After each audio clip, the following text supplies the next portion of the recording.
Muito bem, começando aqui mais um podcast Mesa de Debates, nossas entrevistas, nossas lives aqui com diversos convidados. Hoje recebendo aqui Reda, um convidado que vai falar conosco, entre outras questões, principalmente sobre a Palestina. Vocês estão aí sempre diariamente nos acompanhando, vendo muitas informações sobre o que está acontecendo lá, e claro, no noticiário local. Mas, evidentemente, também vamos trazer outras abordagens aqui de toda essa questão. Primeiramente, como de praxe, passar a bola aí então para o entrevistado, para ele mesmo falar um pouco dele, se apresentar aí diretamente para todos vocês e depois seguimos então com a entrevista propriamente. Reda, fale primeiramente bom dia, né, e fala um pouco sobre você. Bom, bom dia, André, bom dia, telespectadores, obrigado pelo convite também. Meu nome é Reda Suede, eu sou árabe do Líbano, politicamente sou do campo progressista e nacionalista árabe. Eu nasci no Líbano, passei a minha adolescência no Líbano, depois migrei para o Brasil. Estou aqui desde 79, praticamente, final de 78 para 79. Sempre atuei no campo progressista, também aqui no Brasil, sou filiado ao Partido dos Trabalhadores e, atuo, em 2 áreas, em 2 causas, digamos, né. No Brasil também permaneço no campo sou do campo progressista e também, no campo progressista árabe, atuando em vários, campos também de luta, né. Sou graduado em Relações Internacionais, também, e sou historiador da história contemporânea árabe. Acho que seria o suficiente, né. Compreendo. E com toda essa bagagem, Reda, vamos tocando então nossa entrevista aqui e começando aí pela primeira pergunta, um pouco mais genérica, mas já trazendo aí, creio que bastante informação. Ah, Você está acompanhando e como está sendo para você todos esses acontecimentos, para não dizer outras coisas assim de início, na Palestina, né? Primeiro o episódio de 7 de outubro foi um marco, né, que praticamente foi um dilúvio mesmo, foi uma inundação, como o próprio a própria operação foi chamada, apelidada. No em todo o globo terrestre, e aqui também não foi diferente. Até 7 de outubro, praticamente a questão palestina, a causa palestina, o problema do povo palestino estava esquecido. Quase que ninguém já se falava mais de que há algum problema num determinado local desse mundo. E de repente aconteceu essa operação militar desencadeada pela resistência palestina, que trouxe à tona todo o problema que havia sido camuflado, escondido e tal.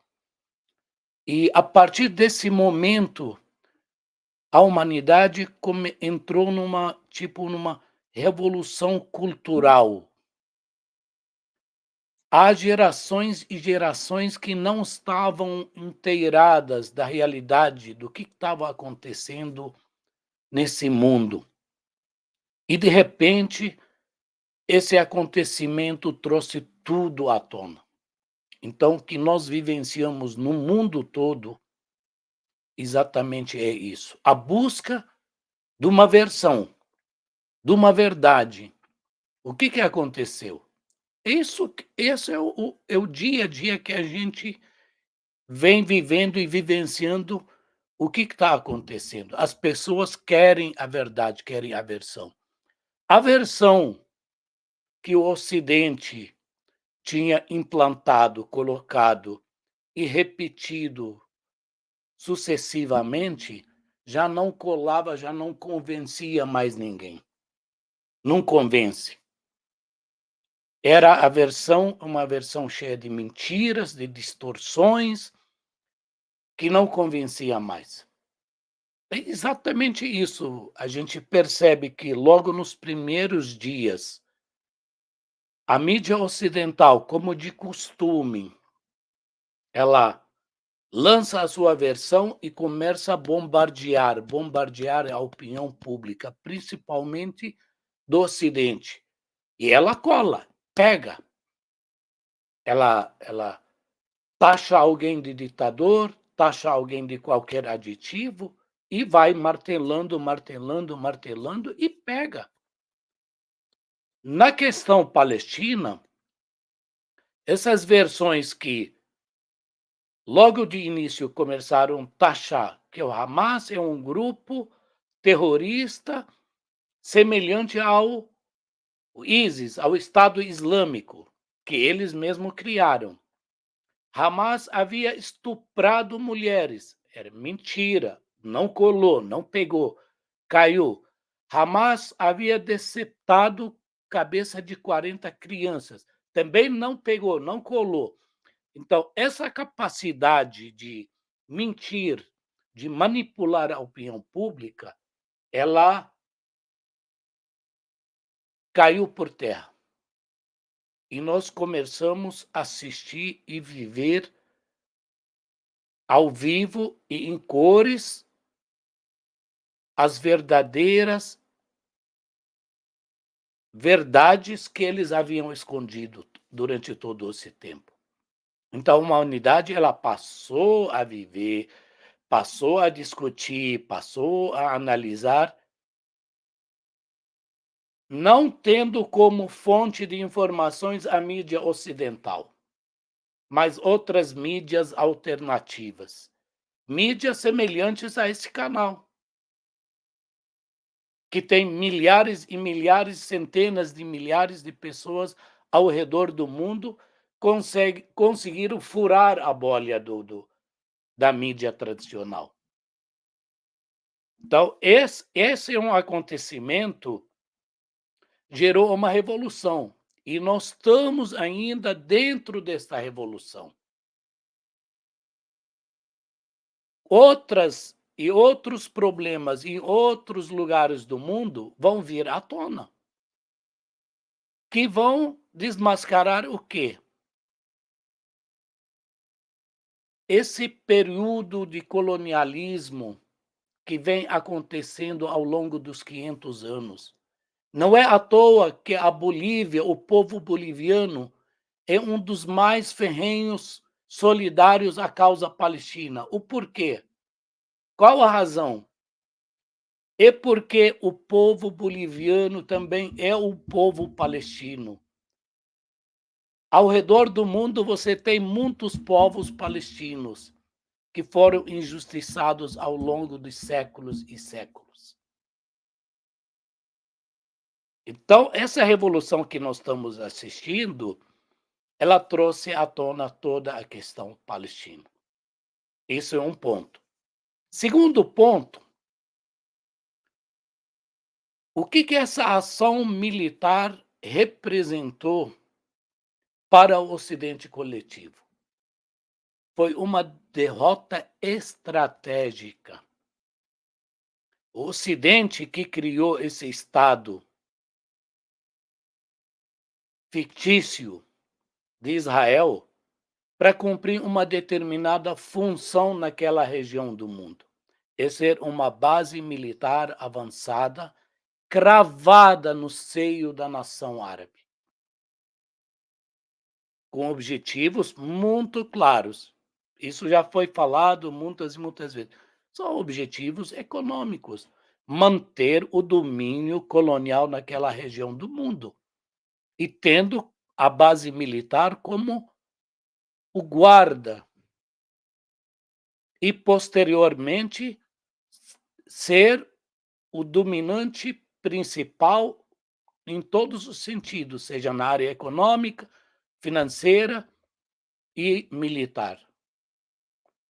Quando aconteceu essa operação militar, você viu que todo esse arranjo, todo esse planejamento ruiu, caiu por terra. Não é à toa que na primeira semana as principais lideranças ocidentais foram pessoalmente visitar o Estado sionista para dizer: nós estamos juntos, nós estamos solidários. Tremeu, o império tremeu, isso é uma verdade. O próprio Biden foi lá e liderou o gabinete, a reunião, o primeiro conselho de guerra que eles montaram e passaram a munir o Estado sionista do que há de mais moderno de armas para iniciar uma guerra para liquidar, esmagar de vez a resistência palestina e o povo palestino. Então a humanidade assistiu aos horrores, às cenas que foram transmitidas, isso chocou a humanidade.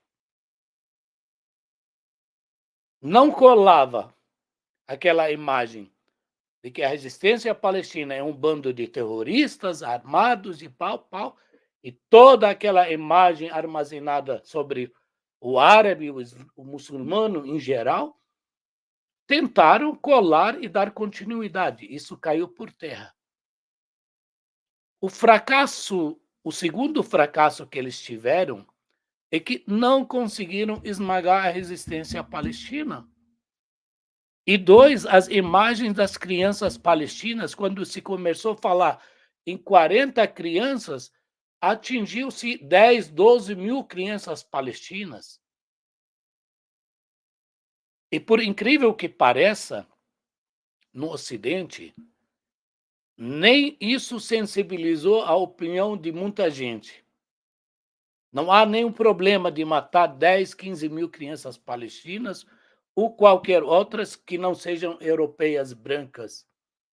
Pode matar em nome da causa.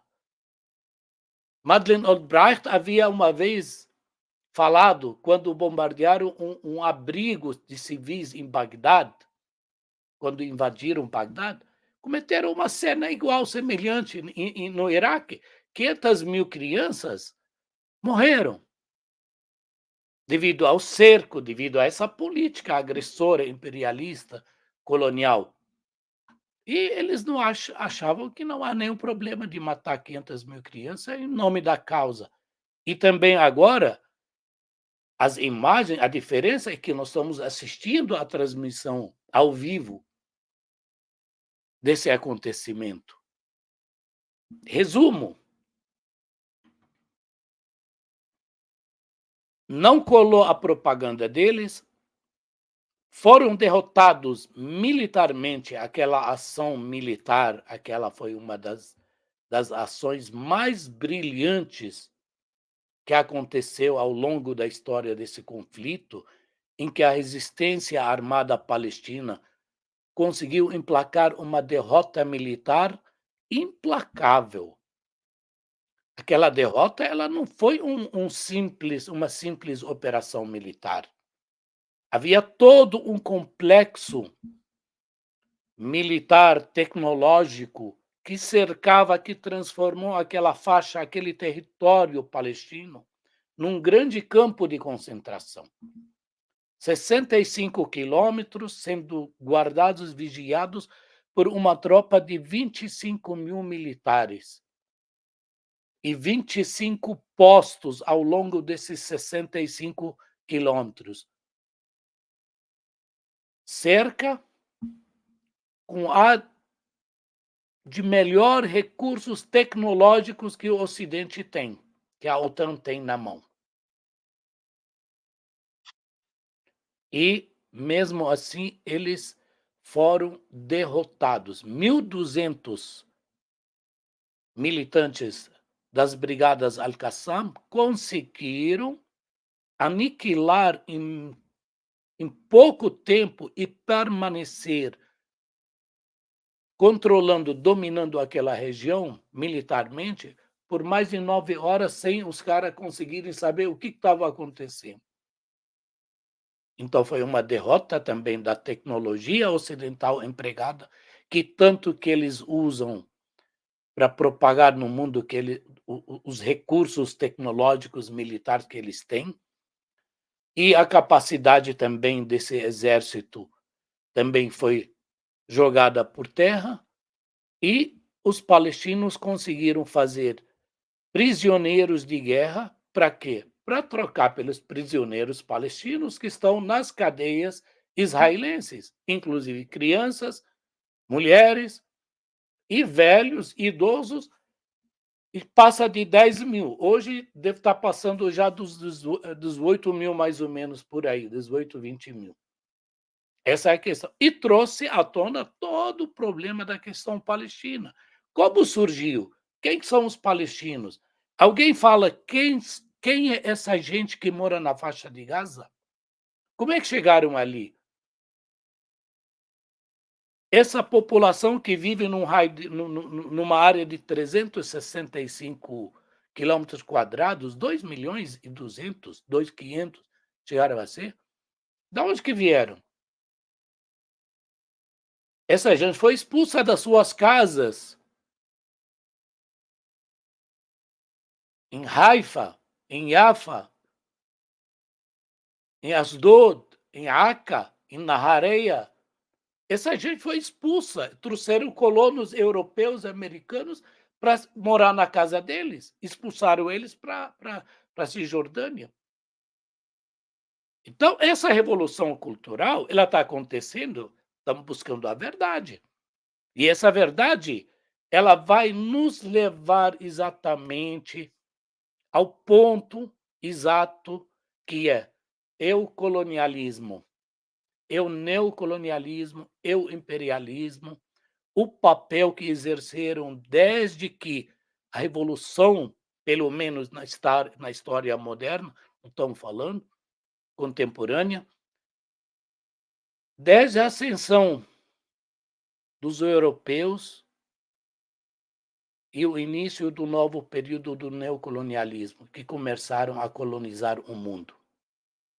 A partir desse ponto, a gente começa a entender e decifrar os problemas, sejam da América Latina, da África, da Ásia. O que aconteceu ao redor do mundo é culpa do colonialismo. É a partir desse momento que a gente tem que começar a reescrever a história. Não há muita coisa que foi camuflada, foi escondida, foi distorcida, foi contada a versão deles. O que a gente chama do eurocentrismo, sempre é a versão deles. Não há outra versão. A humanidade não tem nenhuma versão, não tem nenhuma história para contar. Nós contamos, é os europeus, é os americanos. Então, nós vivemos esse período. Hoje, a questão palestina ela voltou ao topo das notícias por ser uma das últimos problemas assim persistentes em que o colonialismo permaneceu ferrenho, bruto e brutal no trato com as populações nativas. Isso trouxe à tona essa questão para o topo. Temos vários e vários problemas ao redor do mundo relacionados com a agressão e os planos imperialistas, mas a questão palestina ela se tornou símbolo. Ela é o símbolo do que há de pior, mais nefasto das políticas agressoras e imperialistas.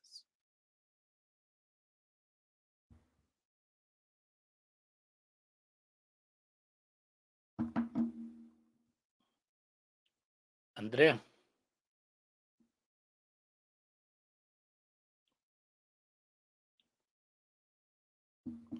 está me ouvindo, André?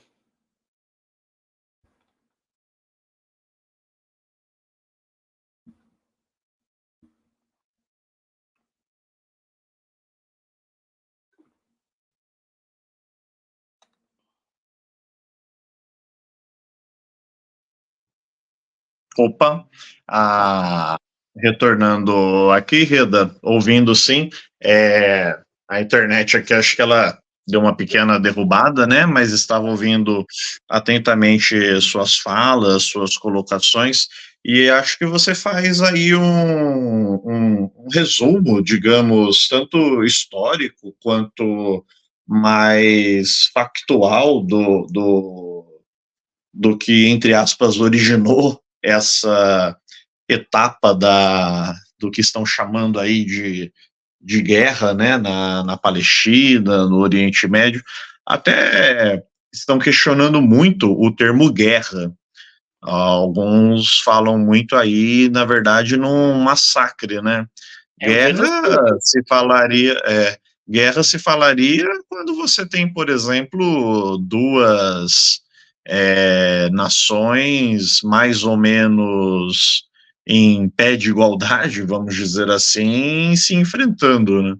Ali não é exatamente isso. Até queria que você colocasse sua opinião sobre essa questão, né? Esse termo guerra na Palestina, né? O que a gente vê, na verdade, é um massacre, né, de uma população. A gente estava falando, né, que a ação ela não ela é totalmente desproporcional. Primeiro, sequer o chamado exército israelense travou uma guerra contra uma força militar. O foco principal foi massacrar os civis. Não conseguindo derrotar a resistência palestina, foi massacrar os civis, como sempre fizeram. Isso é uma prática corriqueira dos sionistas. Aterrorizar a população civil para quê? Para enfraquecer a resistência armada. E exatamente que foi isso que aconteceu na Palestina.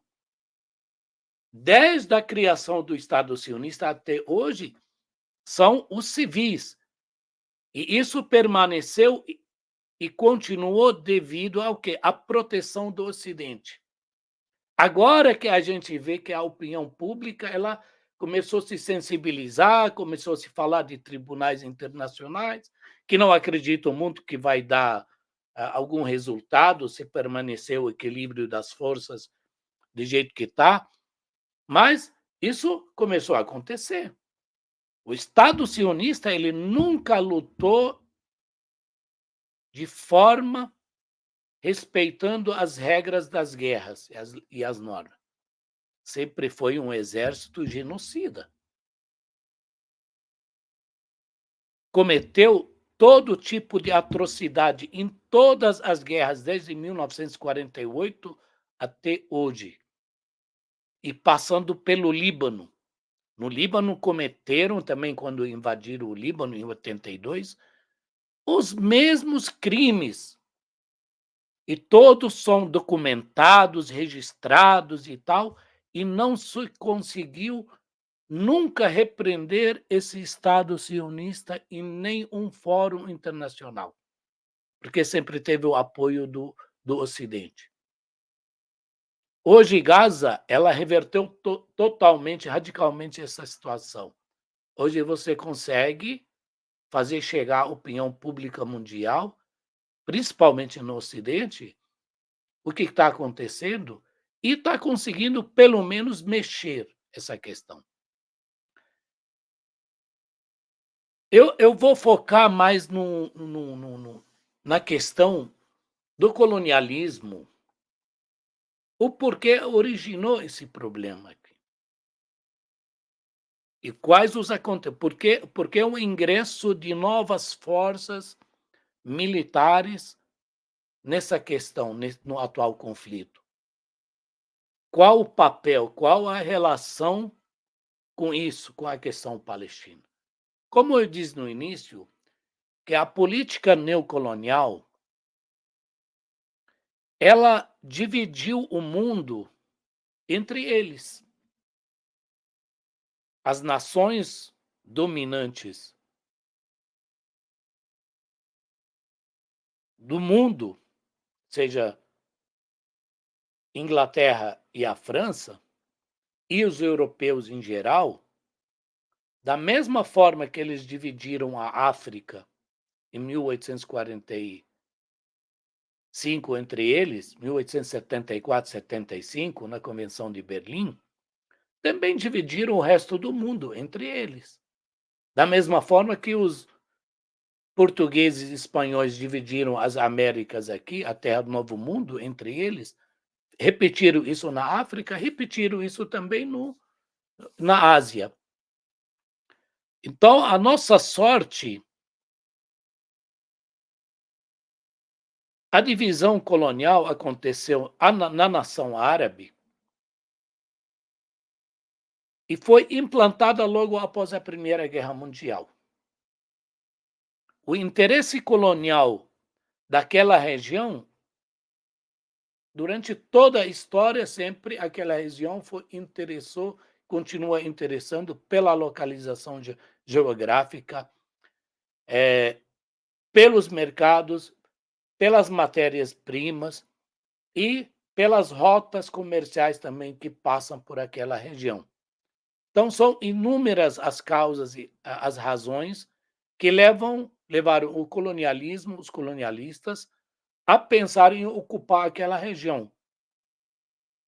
Napoleão Bonaparte, quando fez a sua campanha para aquela região, era com essa intenção. E foi para o Egito, final do século do 17, 1800, 1801. E antes da declaração do Belfort, que foi em 1916, 17, já no próximo século, o Napoleão Bonaparte havia feito uma declaração semelhante. Para os europeus, há uma necessidade de implantar uma base militar permanente nessa região. Primeiro, aonde? A localização geográfica. Se você olhar o mapa da nação árabe, você vê a Palestina, ela está cravada bem no meio. Ela está entre a África e a Ásia. Ela liga os dois continentes. E ela liga também a nação árabe. E ela está numa posição extremamente estratégica. O Mar Vermelho, que é um mar árabe, ele liga o sul ao norte. Do Mar Vermelho, Bab el-Manda, você vem da Ásia, passa pelo Mar Vermelho e vai para o Mediterrâneo. 35% do comércio global passa por ali. 50% da energia, do gás e petróleo, passam por ali e vão para a Europa. Então, essa posição estratégica levou os europeus a pensarem em implantar um projeto. Napoleão Bonaparte, no cerco que ele fez na cidade de Acre, na Palestina, onde foi derrotado a sua campanha e depois retornou para a Europa, isso foi em 1801, 2 por aí. E foi derrotado. Lógico que foi com a ajuda dos ingleses que os otomanos derrotaram o Bonaparte. Só que os ingleses começaram a preparação de uma organização que possa fazer e cumprir esse serviço. Daí que surge o sionismo. Para muita gente, o sionismo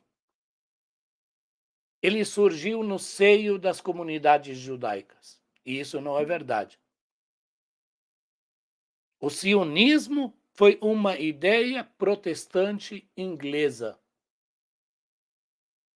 O sionismo protestante cristão surgiu antes do sionismo judaico, entre aspas, lógico. Em 1845, se converteu num papel, um documento político, esse anseio e esse projeto colonial inglês E a partir daquele momento começou a trabalhar para a criação do movimento sionista que abrace essa ideia. A ideia da terra prometida, ela não é uma ideia judaica, uma terra sem povo para um povo sem terra, o retorno à terra prometida. Todos são termos, aditivos, nasceram dentro do protestantismo inglês e foram sendo trabalhados e apoiaram a criação do movimento sionista e com uma função muito clara: criar esse Estado que seria um legítimo representante do Ocidente naquela região. E era preciso de uma narrativa que convença uma boa parte da população euro-judaica a migrarem à Palestina. Lógico, com todos os incentivos e facilidades. Foi a partir desse momento, essa é a ideia principal da criação do Estado sionista na Palestina. O resto dos crimes a gente vem acompanhando desde 1948, quando eles massacraram a população palestina, que tem muita semelhança com o massacre das populações nativas na América geral, né? As semelhanças são idênticas, só que a narrativa lá é uma e aqui a narrativa é outra. Mas os objetivos são os mesmos. Em todos os lugares que eles colonizaram, sempre tiveram narrativas fracas, frágeis, mas na questão palestina não, era muito forte. Unificava o Ocidente nessa campanha. Tanto que você viu que a primeira semana aquilo abalou o Ocidente. Quando você vê que desde Napoleão Bonaparte até os dias atuais aqui, da extrema direita do Ocidente até a esquerda democrática nos Estados Unidos, defendem a mesma ideia. O Biden disse que se não tivesse sido criado o Estado de Israel, a gente tinha que ter criado. E assim também disse o candidato Kennedy Jr., agora nas eleições norte-americanas. Então, não há divergência no Ocidente enquanto a função e a necessidade do Estado de Israel naquela região do mundo. Então, isso não resta nenhuma dúvida enquanto em relação ao apoio total e restrito do Ocidente ao Estado sionista. Agora vem se discutir a legitimidade da resistência armada palestina. Esse é um ponto crucial que tem que ser debatido, está sendo debatido no sul global de forma muito clara e corajosa, menos aqui no Brasil. A esquerda brasileira, ela renunciou a esse debate. A esquerda, em geral, com raras exceções. O colonialismo na nação árabe, ele não se restringiu somente à Palestina, mas ele estendeu seu domínio. Quando o Império Otomano foi derrotado na Primeira Guerra Mundial, a divisão colonial que aconteceu entre a França e a Inglaterra, ela dividiu também a nação árabe. A parte africana, o norte da África, que são todos países árabes, havia sido dividido e a grande parte ficou com a França. e uma parte ficou com a Inglaterra, Itália e assim tal. Egito ficou com a Inglaterra, a Líbia ficou com os italianos, a Tunísia e a Argélia ficou com os Os franceses franceses. e também o Marrocos também. Só que a Argélia ela tinha passado por um processo de colonização semelhante ao da Palestina.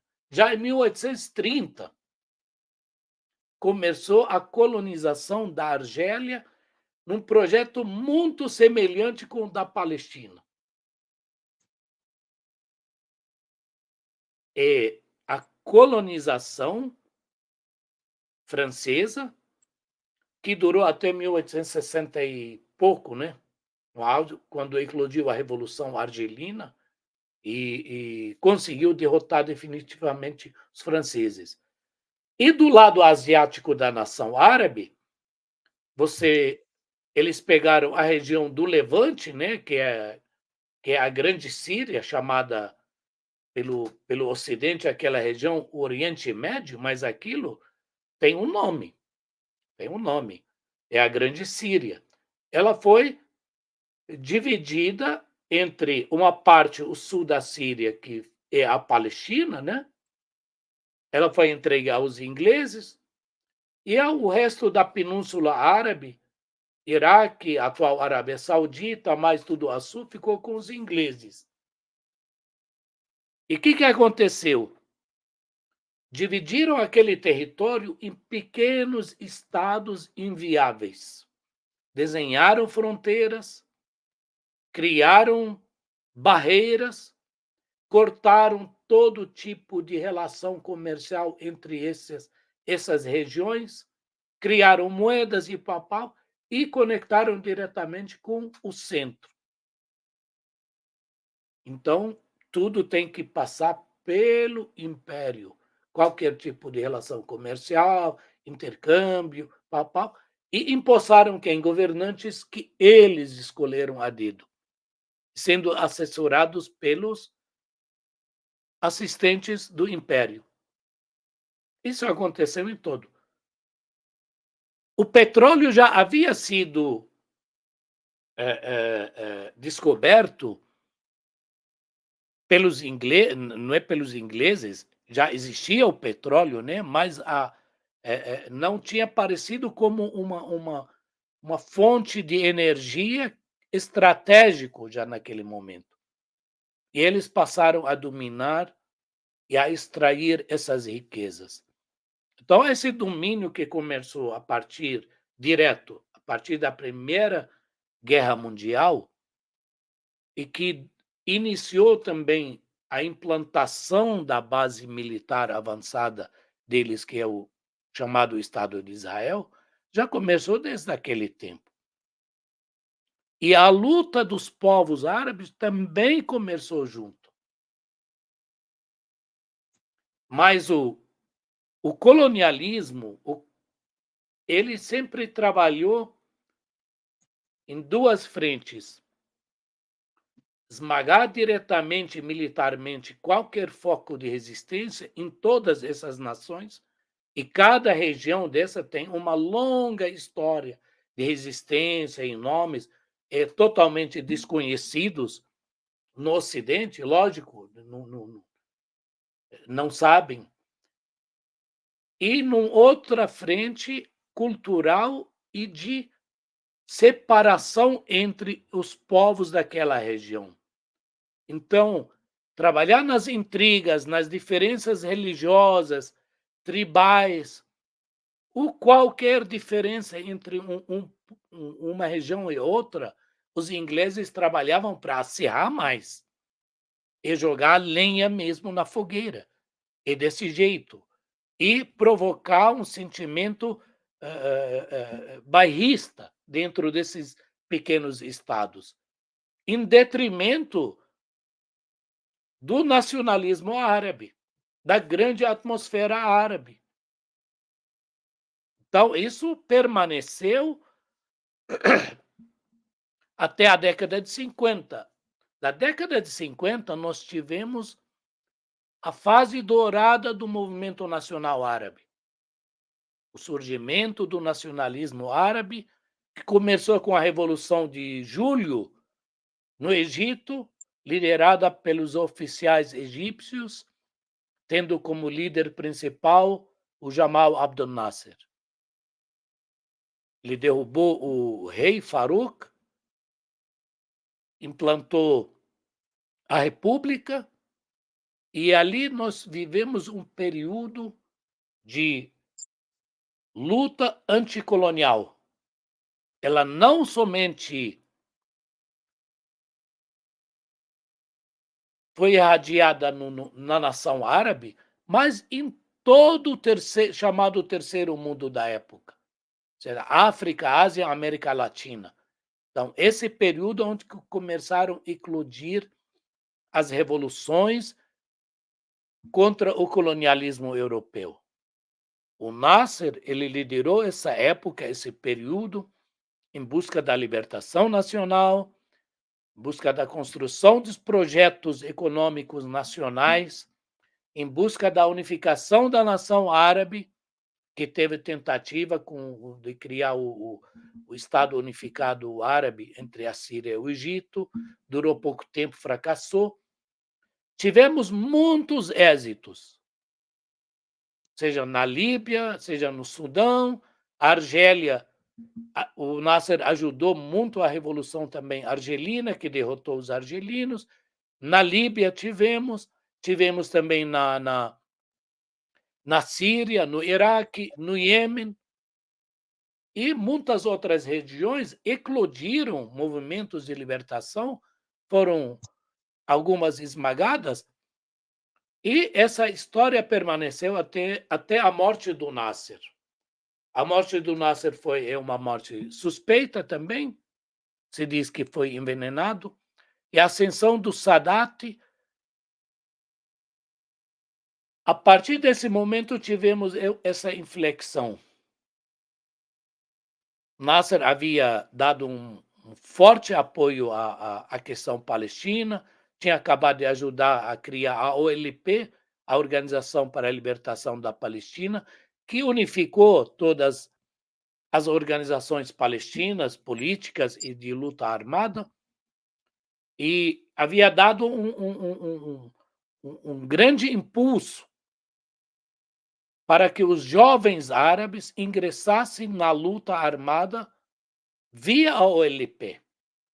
A OLP, ela não era para ser apenas uma organização somente dos palestinos, nacionais palestinos. Mas não, era um meio em que os outros militantes árabes podiam ingressar também na luta.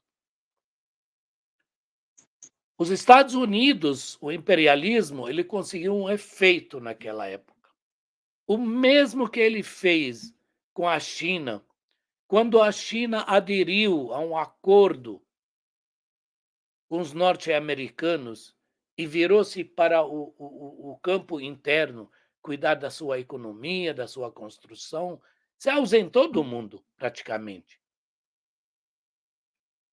Isso que a gente chama de oportunismo histórico, que os chineses cometeram. A União Soviética permaneceu no campo, tendo também, paralelamente, os países não alinhados, liderados aqui também pelo Nasser, Nehru e Tito. E esse enfrentamento permaneceu. A saída do Egito do páreo, que fez um acordo de paz, Camp David, que a gente hoje assiste o resultado dessa política, levou o Egito à falência. Hoje o Egito é um Estado falido.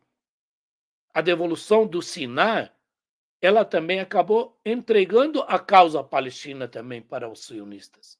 Ela renunciou a seu compromisso com a causa árabe em geral e principalmente a Palestina. Ela delegou aos governos reacionários árabes pró-Estados Unidos liderados pela Arábia Saudita. A partir desse momento, nós começamos, o movimento nacional árabe entrou em declínio. E o império começou a avançar. Aí nós tivemos todas as agressões, as guerras, a mais famosa delas que é o do Iraque, a destruição do Iraque. Depois nós tivemos a destruição da Líbia, aí da Síria, chamada Primavera Árabe, essas revoluções coloridas, é uma invenção norte-americana. Não foge muito do estilo do que foi feito ao redor do mundo. Ela vem dentro desse contexto. A questão palestina, ela também caiu na mesma armadilha. Quando a OLP resolveu também aderir, aceitar, sob pretexto de que não há mais nenhuma força global que possa enfrentar os Estados Unidos da América, e o que estão nos colocando no momento agora, um Estado palestino, autônomo, promessas de um Estado, nem Estado não é o viável, é o que é o possível no momento, então nós vamos aderir e pronto, ponto final. Essa política demonstrou ser uma política equivocada e fracassou, e gerou todo isso, essa desgraça ao povo palestino e a todos os povos árabes. Porque a renúncia do principal agente da causa, quando ele renuncia a seus direitos, sob promessas de um Estado que nem ele sabe aonde que vai ser implantado, causou todo esse desastre. Então, imagina os outros. Isso deu pretexto aos outros dizer: ah, mas o palestino, ele mesmo renunciou, ele fez o acordo, então a gente tem que acordar. Deixa eles são os legítimos representantes que têm o direito de decidir sobre seu rumo. Essa política de Oslo, ela comprometeu a causa palestina de forma, assim, mortal, se não fosse 7 de outubro. A chamada Autoridade Palestina, ele entregou toda a causa palestina de bandeja assim para o Império Sionista. O mundo esqueceu que havia uma causa palestina.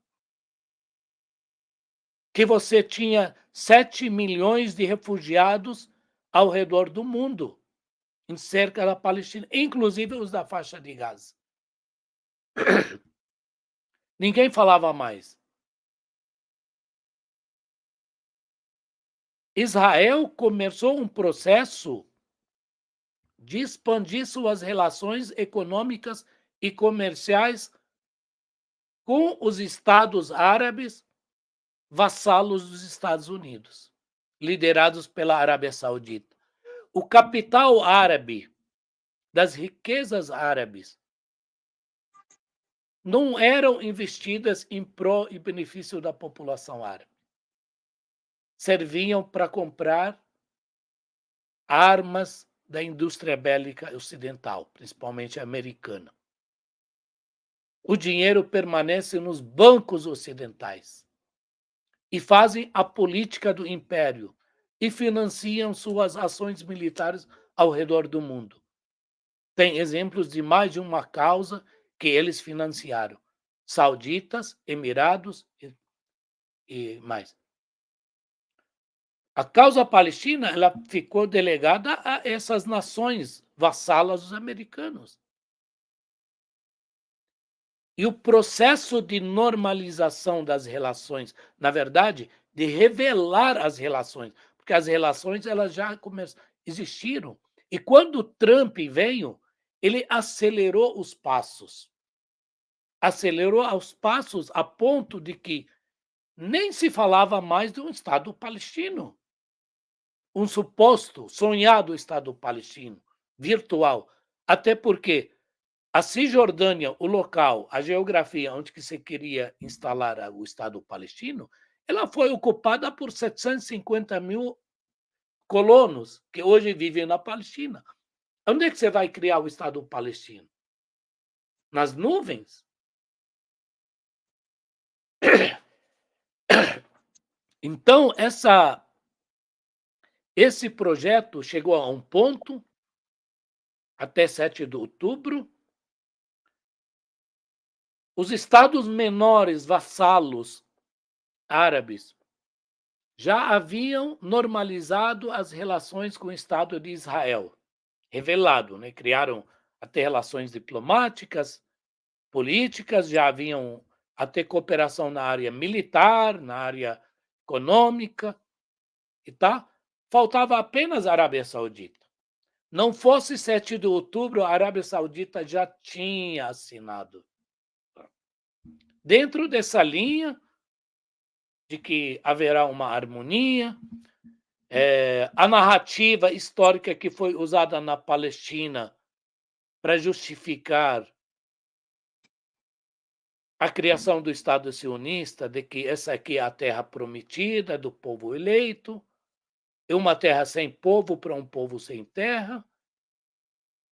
A versão sionista islâmica, que começou a circular e ganhar terreno, de que nós somos um povo só, somos filhos de Abrão, vamos criar o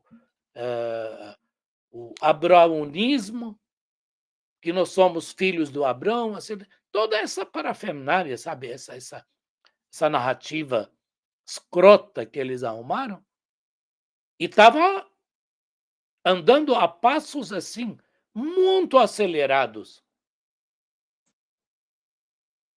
Quando eclodiu 7 de outubro. 7 de outubro parou o mundo. Vamos ver. Tanto que a Arábia Saudita ela tinha um plano de construir uma mega cidade chamada Neom, que apareceu agora. Quem está por trás de todo esse projeto, na verdade, era inserir o Estado de Israel de forma definitiva no seio da nação árabe. Entregar a nação árabe de bandeja ao Estado sionista. Hoje, esse projeto foi abandonado, caiu de 100% para 20%. Eu acho que nem vai nascer. E a partir desse momento você voltou a rediscutir, levou a questão palestina, o problema do colonialismo à estaca zero. Nós voltamos à primeira quadra. Hoje não se discute mais Gaza. Hoje você passou a discutir qual foi a legitimidade de você criar um Estado, criar o Estado de Israel, fazer aquele teatro na ONU de dividir uma nação, a revelia do seu povo, e entregá-la para o outro. Você passou a discutir, tá, e as resoluções que foram criadas por essas mesmas instituições internacionais, que pedem o retorno do povo palestino refugiado às suas casas, que foi esquecida, jogada. Até a divisão do Estado, do Estado palestino em 2 estados, porque não vingou. E outra coisa, hoje, as outras organizações também de libertação nacional, nas outras regiões do mundo árabe, têm os anseios também, que são a descolonização, da mesma forma. Tanto o palestino, quanto o sírio, quanto o libanês, quanto o iemenita têm os mesmos anseios. E o inimigo é um só. E o causador principal é o colonialismo, hoje representado e liderado pelo Império Norte-Americano. Então, a luta é uma só. Quem se sente aqui, na América Latina, que tem como inimigo principal o colonialismo, o imperialismo, lá também ele vê que o colonialismo, o imperialismo é o mesmo. que ele luta em todos os cantos do mundo contra os anseios dos povos, principalmente do sul global, que era chamado Terceiro Mundo.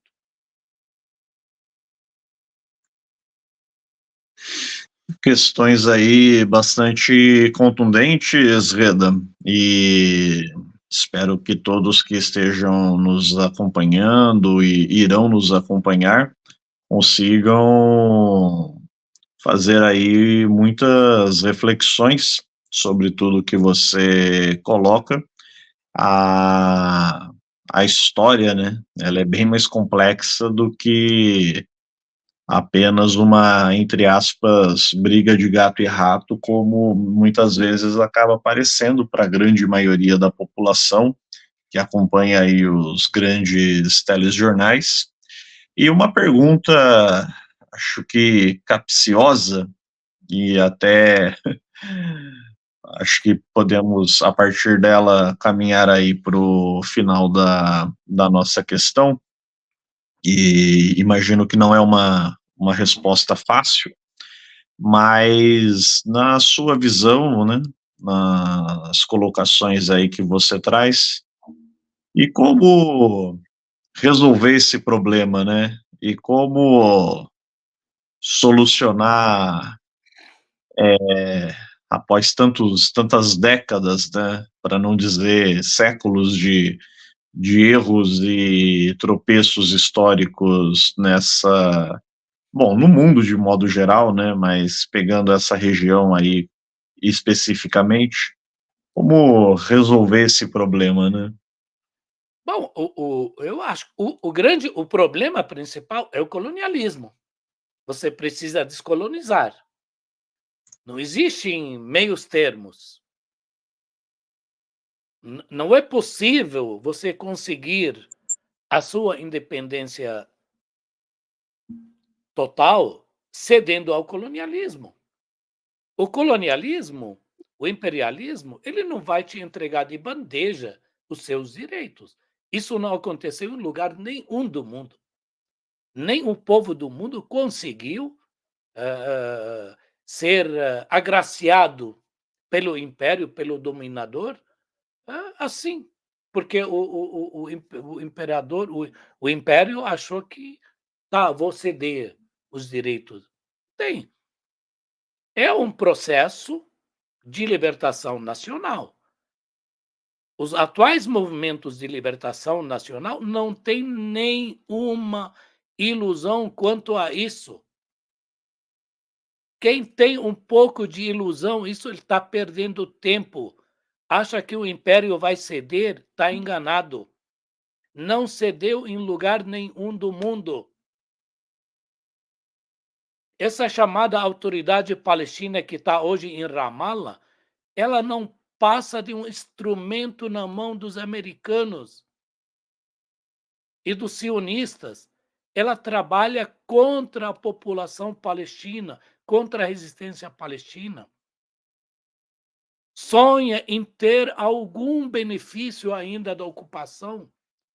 Quando foram para assinar os acordos de Oslo, tinha as promessas de um Estado, pá, pá, pá. Vai lá hoje, tiraram todas os poderes que eles tinham na mão, que é lógico, eram poderes assim na área administrativa, não tinham nenhum poder, nem militar, nem político, nada. Então, em relação a isso, não resta nenhuma dúvida. Hoje nós estamos vivendo um período da ressurreição do movimento nacional árabe. Então, o ingresso dos combatentes do Iêmen, do Iraque, da Síria, do Líbano, nessa batalha, ela tem um objetivo bem claro, é a descolonização e promover a libertação nacional e a libertação total da Palestina. A Palestina, ela não pode se servir mais de base militar para o Ocidente. Aí a pergunta: e os judeus? Essa responsabilidade pelos massacres dos judeus da Europa, ela não pode ser transportada para as outras nações. Isso é um problema genuinamente ocidental, europeu. A discussão é outra. Não cabe agora, o nosso tempo não vai ajudar a entrar nesse tema. Mas a gente pode, numa próxima conversa, podemos abordar. Mas digo assim, o movimento de libertação nacional árabe, do qual a resistência palestina é a parte principal, tendo como aliados o eixo da resistência, Síria, Líbano, Iraque, o Iêmen, estão determinadas em buscar a libertação total da nação árabe. Isso é de forma bem clara. Custe o que custar, é o único meio, é o único caminho de você resgatar os seus direitos legítimos, passar a controlar as suas riquezas, promover a integração entre esses estados e promover também a aproximação com as outras nações e criar um novo modelo de convivência, de colaboração entre os povos. Aí nós estamos falando da criação de uma nova ordem global, que nós, os árabes, queremos participar. E queremos promover isso. E não vamos ficar assistindo os outros promoverem e fazerem, escreverem a história.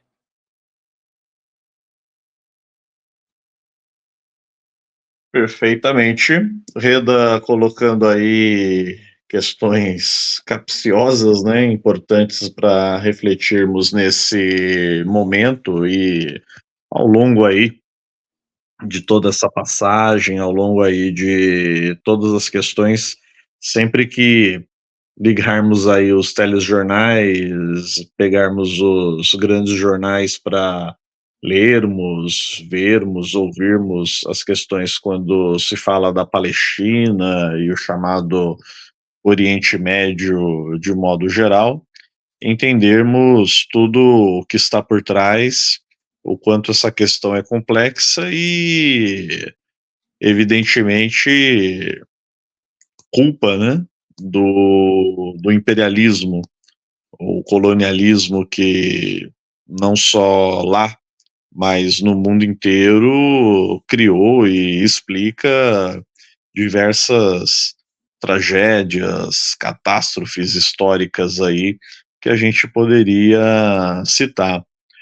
Bom, agradeço aí, Reda, pela sua participação, ficar aí o convite para outras oportunidades. E lembrando a todos vocês também, contribuam aí com o nosso podcast Mesa de Debates, colaborem, estamos aí na eminência de chegar a 10 mil inscritos aqui no canal e, claro, o céu é o limite. Quem puder, ajude aí com qualquer valor para o nosso Pix, a nossa vaquinha virtual, pelo 385-007-02800.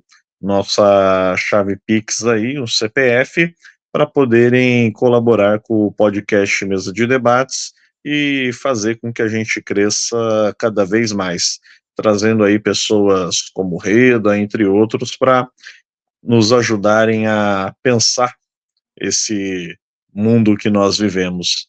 Reda, muito obrigado. Passo aqui novamente o microfone para você fazer suas considerações finais. Eu que agradeço, André, para você, para o Guilherme. Obrigado pelo convite. E estou à disposição, sempre que me chamarem, estou à sua inteira disposição. Despedo aí, um bom domingo para todos. Perfeitamente. Reda, muito obrigado. Obrigado a todos que nos acompanharam e irão nos acompanhar. Fico por aqui, então. Um beijo no coração de todos e tchau.